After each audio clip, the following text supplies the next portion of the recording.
சர்வமங்கலம் அருளும் பாலாதிரிபுர சுந்தரி பற்றிய பதிவுகள்.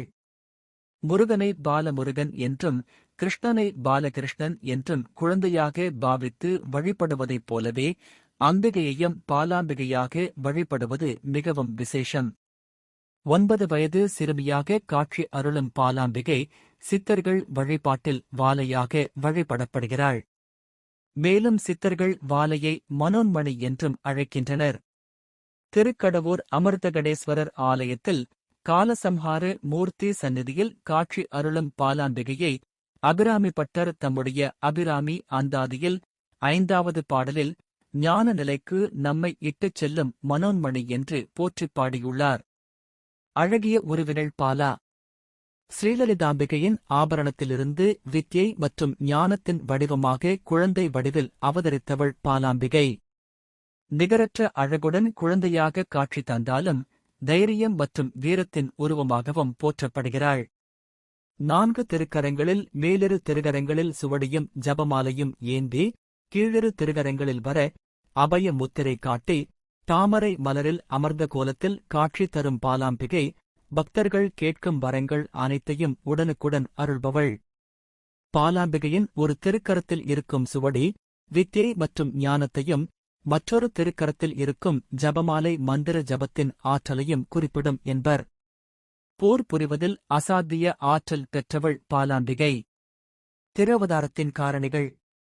பாலாம்பிகையின் அவதாரமே ஒரு போரின் நிமித்தமாக ஏற்பட்டதுதான்.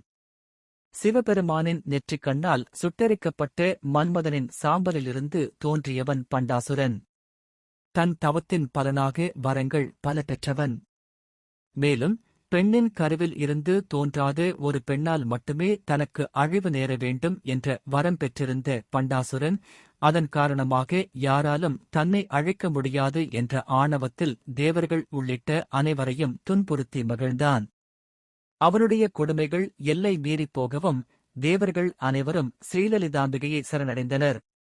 பண்டாசுரனின் கொடுமைகளிலிருந்து தேவர்களை காப்பாற்ற திருவுள்ளம் கொண்ட அம்பிகை தன்னுடைய ஆபரணத்திலிருந்து 9 வயதுடைய பெண்ணை தோற்றுவித்தாள். அவளே ஸ்ரீபாலாம்பிகை. அவள் ஸ்ரீலலிதாம்பிகையிடம் கவசமும் ஆயுதங்களும் பெற்றுக்கொண்டு அன்னங்கள் பூட்டிய தேரில் சென்று பண்டாசுரனையும் அவருடைய 30 பிள்ளைகளையும் சம்ஹாரம் செய்து தேவர்களைக் காப்பாற்றினாள். சிறு பெண்ணான பாலாம்பிகையின் போர் திறன் கண்டு தேவர்கள் பூமாரி பொழிந்து பலவாறாக போற்றித் துதித்தார்கள்.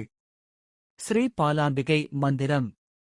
அருள்மிகு பாலாம்பிகையின் இந்த திருவடிவை மனதில் இருத்தி தியானிப்பது மிகவும் விசேஷம் என்பார்கள் பெரியோர்கள். பாலாம்பிகையை மனதில் தியானித்து வழிபட்டால் நினைத்தது நினைத்தபடி நிறைவேறும் என்பது ஞான நூல்களின் வழிகாட்டல். ஓம் ஐம் க்ளீம் செளம். இதுவே அருள்மிகு பாலாம்பிகையை தியானித்து வழிபடுவதற்கான விசேஷ மந்திரம். இதில் 3வதான செளம் என்பதை செளஹோம் என்று உச்சரிக்க வேண்டும்.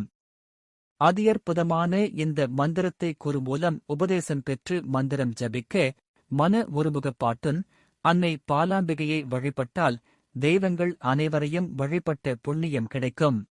மேலும் தங்களின் ஜோதிட ஆலோசனை மற்றும் கர்ம